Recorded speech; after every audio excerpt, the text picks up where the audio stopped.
우리 모두는 예수님의 제자들입니다.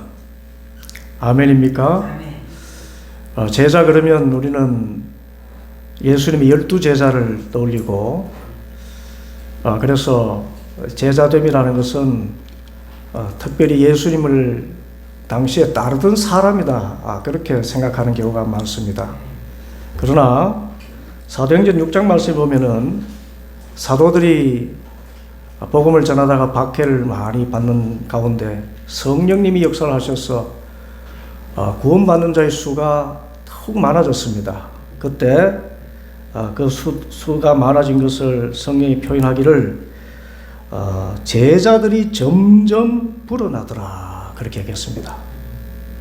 예수 믿는 사람들이 점점 많아지는 것을 제자들이 점점 많아지더라, 그렇게 말했습니다.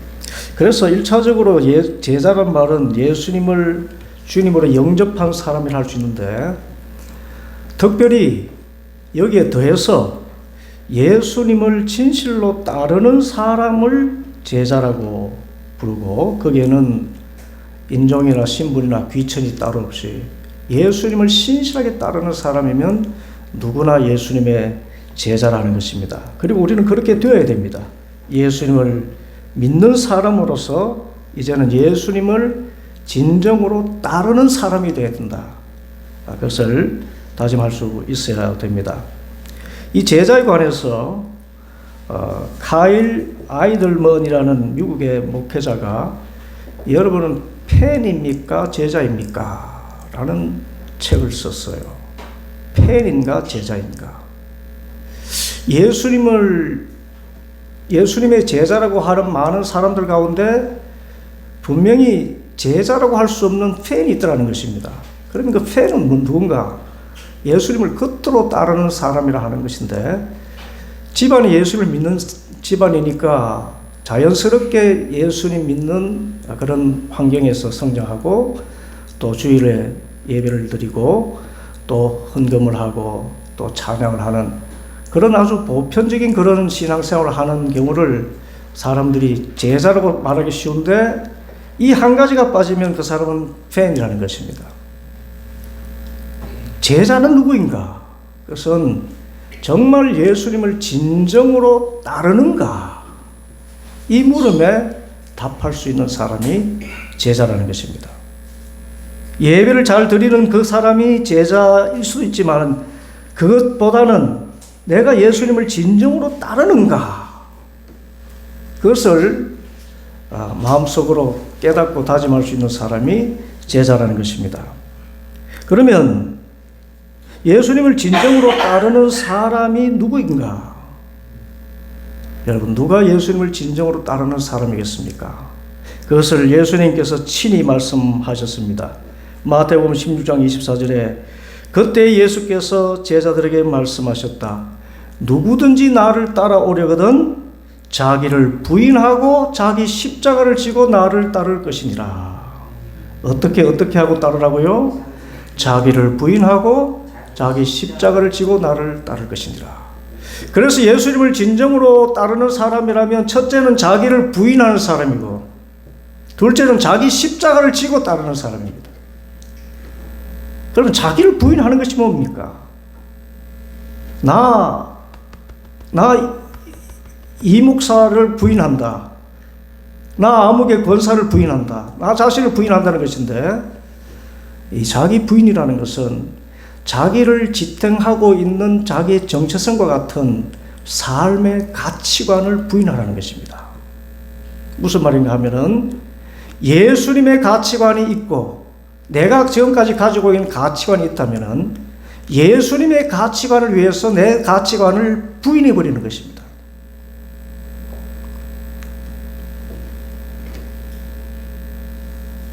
그리고 예수님의 가치관을 전적으로 수용하면서 내 삶의 가치관을 수정하는 것, 그것이 자기를 부인하는 것입니다.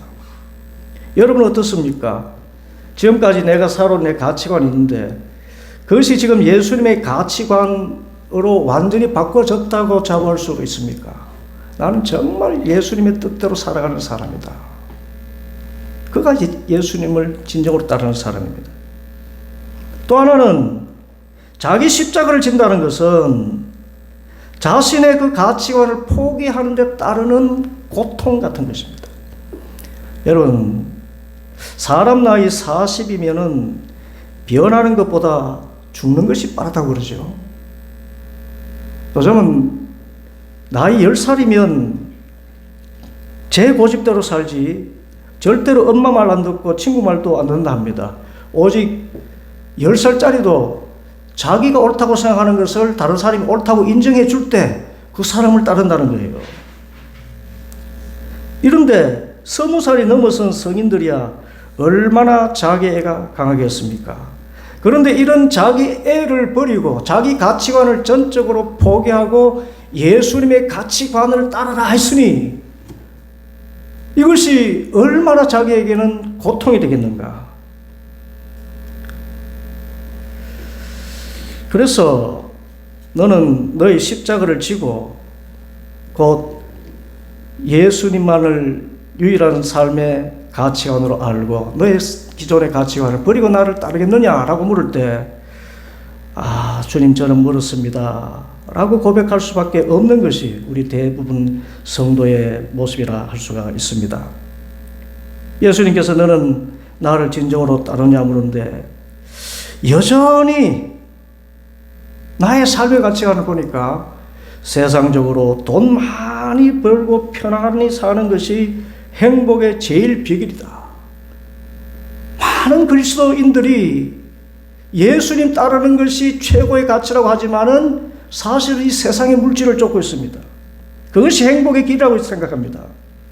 또 자기를 좋아하거나 내가 좋아하는 사람을만 사랑하고 한번 내 기분을 상하게 한 사람은 결코 용서하지 못하고 있는 한 예수님의 제자는 원수까지도 사랑을 하셨는데 그 예수님을 진정으로 따르지 못하는 모습이 되고 만다는 것입니다. 이런 의미에서 어느 목사님이 우스갯소리로 말했습니다. 나는 순교는 해도 기분 나쁜 건 못 참아. 그 말 듣고 다들 배꼽을 잡고 웃었습니다.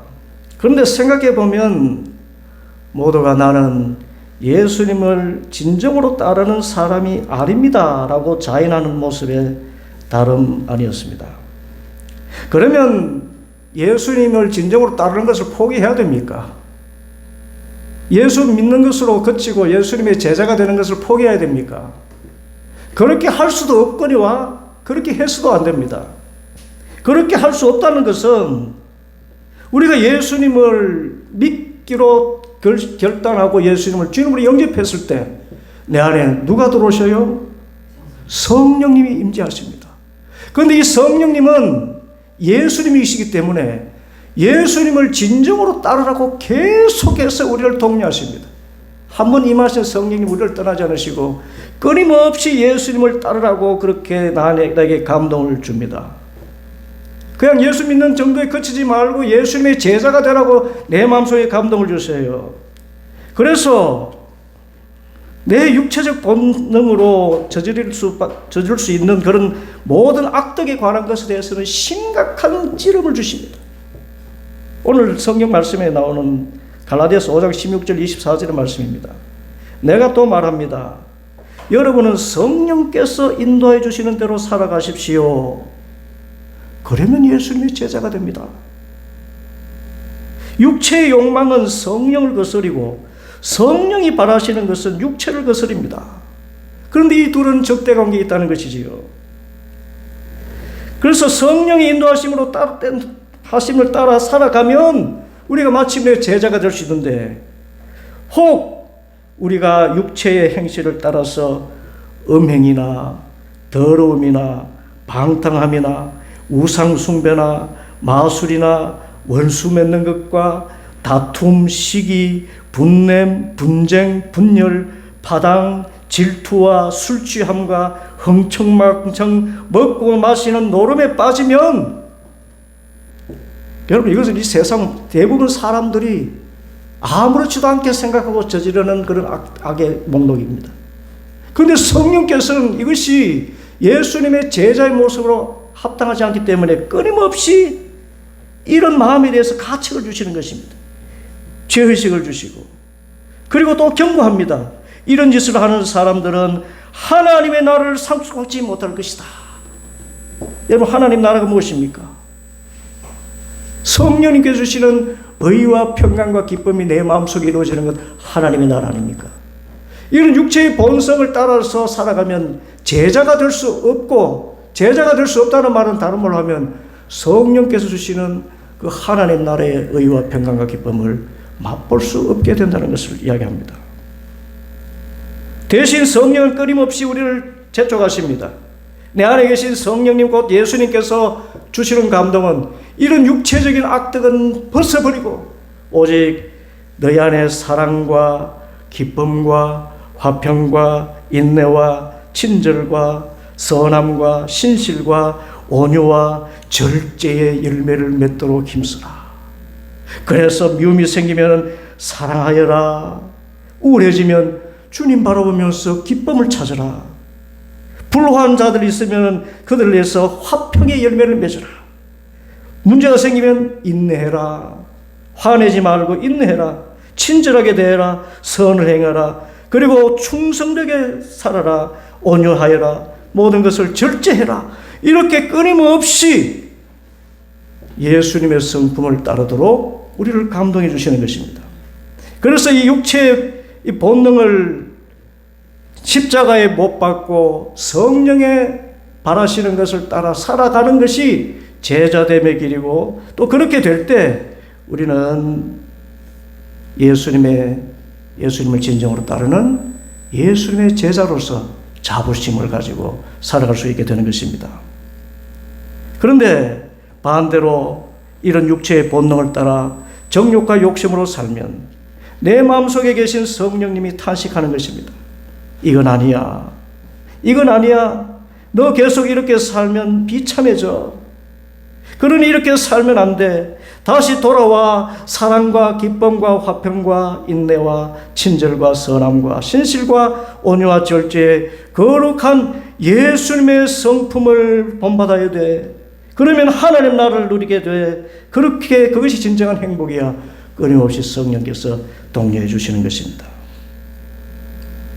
이렇게 성령님의 음성을 따라서 육체의 정욕, 내 삶의 가치관을 십자가에 못 박고 성령의 소욕을 따라 사는 사람을 그리스도인이라 하고 제자라고 하고 예수님을 진정으로 따르는 사람이라고 하는 것입니다.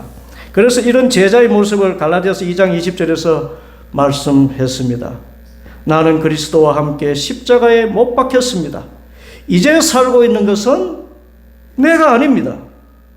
그리스도께서 내 안에서 살고 계십니다. 내가 지금 육신 안에 살고 있는 삶은 나를 사랑하셔서 나를 위하여 자기 몸을 내어주신 하나님의 아들 예수님을 믿는 믿음 안에서 살고 있는 것입니다. 지금 내 마음에 계신 성령님께서 감동 주시는 대로 살아가면 내가 사는 것이 아니라 내 안에 계신 누가 사시는 것이다? 성령님께서, 예수님께서 사시는 것이다. 이런 차원의 다른 사람을 예수님의 제자라고 하는 것입니다. 여러분, 이런 의미에서 여러분 예수님의 제자입니까? 엄밀히 말하면 우리는 예수님의 제자가 되어가고 있는 것입니다. 그런데 예수님을 진정으로 따르는 사람은 이런 성령의 열매를 맺는 차원에서 멈추지 않습니다. 더 나아갑니다. 그것이 오늘 말씀 마태복음 28장의 말씀입니다. 마태복음 28장 19절 20절 우리 함께 읽겠습니다. 그러므로 너희는 가서 모든 민족을 제자로 삼아서 아버지와 아들과 성령의 이름으로 세례를 주고 내가 너희에게 명령한 모든 것을 그들에게 가르쳐 지키게 하여라. 보아라, 내가 세상 끝날까지 항상 너희와 함께 있을 것이다. 여러분, 이것은 예수님 생전에 따르던 12 제자들에게 주신 지상 대명이라고 합니다. 그런데 이 12 제자에게 주신 이 지상 대명은 영적으로 예수님을 진정으로 따르는 사람 된 우리 제자들에게도 동일하게 주시는 말씀입니다. 그래서 진정으로 예수님의 제자가 되려는 사람은 예수님의 지상 대명을 따라야 됩니다. 그것이 무엇입니까? 가서 제자로 삼아서 가르쳐 지키게 하라 라는 새 명령으로 되어 있습니다. 그런데 이 새 동사 가운데요, 다른 가라 하는 말씀과 가르쳐 지키게 하라는 이 말씀은요, 우리 문법적으로 이야기해서 분사형이라고 이렇게 이야기합니다. 정동사가 있는데 그것이 바로 제자 삼으라는 말입니다. 예수님께 주신 명령의 핵심은 제자 삼으라는 것입니다. 제자 삼는데 어떻게? 가서 가르쳐 지키게 하면서 제자 삼으라. 이 분사형의 이 동사가 있는 것입니다. 제자 삼으라. 그래서 단 한마디로 우리가 제자됨을 말할 수가 있습니다. 그것은 내가 제자됨으로 끝나는 것이 아니라 다른 사람들을 예수님의 제자 삼도록 하는 일을 하는 것, 그런 사람이 예수님의 참된 제자가 된다는 것입니다. 그러면 우리는 묻게 됩니다. 성령의 열매 맺는 것에도 너무 부족한데 어떻게 다른 사람을 예수님의 제자가 될 수 있게 하느냐. 그래서 많은 사람이 나는 영 걸렀어 그렇게 생각할 수가 있습니다. 물론 이 모든 일은 내 힘으로 되지 않습니다. 또 사탄의 방해가 있기 때문입니다. 그래서 성경에서는 우리가 다른 사람을 제자 삼는 참된 제자가 되기 위한 한 가지 방법을 분명히 얘기했습니다. 여러분, 그게 무엇일까요? 제자 삼으라고 명령하신 예수님께서 동일하게 주신 명령이 있습니다. 사도행전 1장 8절, 그러나 성령이 너에게 내리시면 너희는 능력을 받고 예루살렘과 온 유대와 사마리아에서 그리고 마침내 땅 끝까지 이르러 나의 증인이 될 것이다. 누가 임하시면요? 성령님이 임하심입니다. 성령을 받으면 우리가 예수님을 닮게 될 뿐만 아니라 다른 사람을 예수님의 제자로 만들기까지 사명을 감당할 수 있다는 거예요. 성령을 받을 때에만 육체의 소욕을 십자가에 못 박고 자기를 부인하고 예수님과 하나님 나라 복음을 최고의 가치로 알고 살게 되고, 그 삶이 변화될 뿐만 아니라 다른 사람을 제자로 이끌어갈 수 있는 힘을 갖게 됩니다. 이것은 일찍이 세례자 요한이 전한 말과 같습니다. 여러분, 세례자 요한이 요단강에서 자기에게 나오는 사람들에게 세례를 베풀 때 뭐라고 외쳤습니까? 회개하라, 하나님 나라가 가까웠다. 그리고 회개하고 복음을 믿으라 그랬습니다. 그리고 한 가지 더 말했죠. 회개에 합당한 열매를 맺으라. 거룩해지라는 것입니다. 정말 하나님의 사람이 되라는 것이고 예수님의 그 성품에 참여하라는 그런 말씀입니다. 그러면서 말하기를 속옷 2벌 가진 사람은 없는 사람에게 나눠주고 먹을 것을 가진 사람도 그렇게 하여라. 세리들은 너에게 정해준 것보다 더 받지 말아라. 군인들은 아무에게도 협박하여 억지로 빼앗거나 거짓 고소를 하여 빼앗거나 속여서 빼앗지 말고 너희의 봉급으로 만족하게 여기라. 여러분, 이게 회개에 합당한 열매입니다. 하나님의 백성의 거룩한 모습입니다. 그런데 여러분, 이것이 당시에 그때뿐만 아니라 지금 얼마나 어려운지요. 많은 사람들이 지금 이 사회에 어느 기업의 노조가 일반 국민들이 생각하는 그것을 상상 못할 그런 보상을 바라고 공장을 멈추겠다고 파업을 그렇게 선언한 상태에 있습니다. 이런 것들이 이 세상적인 가치가 아니고 세속적인 가치가 아니에요. 있는 것 위에 더 있게 하려는 그런 가치관. 그 물질을 더 가지면 더 행복해질 것이라는 그런 생각. 그런데 오늘 세례자 요한이 선포한 말 가운데는 너희의 봉급으로 만족하게 여겨라. 그러니까 자족하면서 하는 그 중심을 가지고 살아라는 것인데, 그래서 예수님 믿으면은 이런 사회에서 일어나는 여러 가지 파업과 노조의 운동과 이런 것을 긍정적인 부분들도 있지만은 성경적인 정신에 위배되는 많은 것들이 있는 것이에요.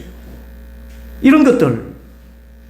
그런데 어떻게 하면은 이 세속적인 가치관을 버리고 예수님의 가치관, 성령의 소욕대로 살아갈 수 있겠는가?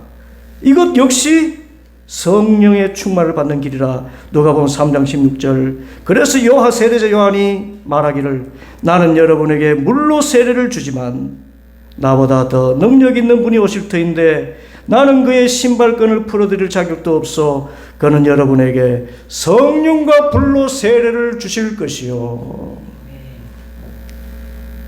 무슨 뜻입니까?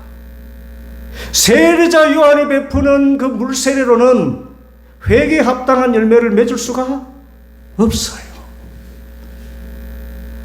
그런데 내 뒤에 오시느니 예수님께서 성령으로 세례를 베푸실 때 그 회개에 합당한 열매를 넉넉히 맺게 되고 하나님의 백성의 거룩함을 회복하게 되고 예수님의 진정한 제자들이 될 수 있다는 것을 말씀하신 것입니다. 성령님입니다. 예수님의 제자인 것이 발각될까봐 두려워서 문을 꼭꼭 닫아두고 숨어 지내던 제자들이 시장 한거리에 나가서 예수님은 그리스도입니다 라고 증언할 수 있었던 비결, 성령 충만입니다. 그리고 전도하다가 감옥에 갇히고 매를 맞는 고통이 있지만 그 가운데서도 내가 주님 위해서 고난받으니 기쁩니다 라고 말할 수 있었던 비결, 성령 충만입니다. 저 살인의 영에 잡혀 있었던 그 사울이 예수님을 위해서 자신의 모든 지식을 배설물 같이 여기고 예수님의 십자가 위에 자랑할 것이 없다고 고백할 수 있었던 비결, 마침내 저 로마에서 단두대에 이슬로 사라지기까지 순교할 수 있었던 비결, 성령 충만입니다. 다메섹 도상에서 부활하신 예수님을 만나서 눈부신 광채에 옛사람의 눈이 멀지요.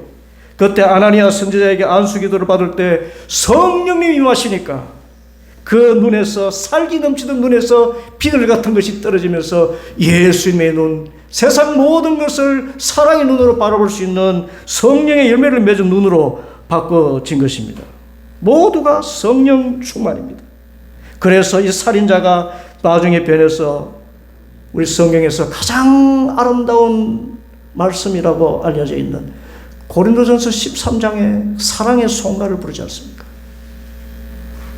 사랑을 오래 참고, 사랑을 온유하며 시기하지 않으며, 자랑하지 않으며, 교만하지 않으며, 무리 행치 않으며, 성내지 않고, 모든 것을 참으며, 모든 것을 믿으며, 모든 것을 바라며, 모든 것을 견디느니라. 믿음, 소망, 사랑이 세 가지는 항상 있을 것인데 그 중에 제일은 사랑이다 라고 선언하기까지 사울이 바울로 편하지 않습니까? 예수님의 적대자였던 사람이 예수님을 진정으로 따르는 제자로 변할 수 있었던 유일하고 참된 비결, 그래서 성령 충만인 줄 믿습니다. 그래서 우리가 기도할 것은 성령 충만입니다. 누가 예수님의 제자 될 것인가? 머리로 지식으로 중요한 것이 아닙니다. 주님, 성령의 기름을 부으셔서 내 안에 예수님의 형상이 이루어지게 해주시고 이제 나아가서 예수님의 향기를 바라며 많은 사람들을 예수님으로 인도할 수 있도록 성령 충만 허락하여 주시옵소서. 그 기도를 통해서 성령님이 우리에게 임하시면 우리가 나아가서 모든 민족을 제자로 삼는 진정한 제자가 될 줄 믿습니다. 우리 모두가 이와 같은 예수님을 진정으로 따르는 사람, 성령 충만한 예수님의 제자들 되기를 간절히 소원합니다. 기도하겠습니다.